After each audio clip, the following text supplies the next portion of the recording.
is interlinked to inclusive growth and decide the dynamics of economic for a country.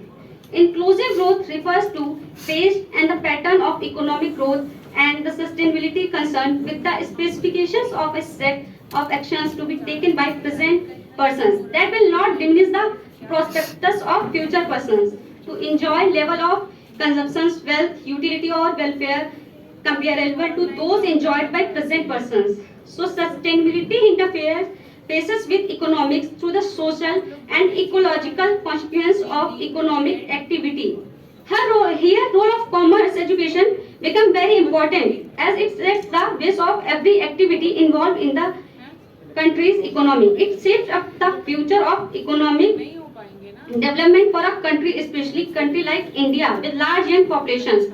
Commerce education gives not only a vision but also tells about the methods to achieve the vision in better way with optimum utilizations of resources.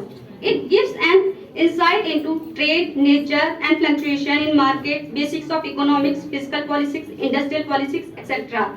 which in return gives student knowledge and about various dimensions and current issues prevailing in the country. The pace of globalizations, liberalizations and privatizations has tremendously influenced the various dimensions of commerce education. Commerce education plays a pivotal role in the dynamic economics and business world. It is the most important key which leads to success in all sectors of economy. So there exists a need for its improvement and innovations which will raise the standards of current.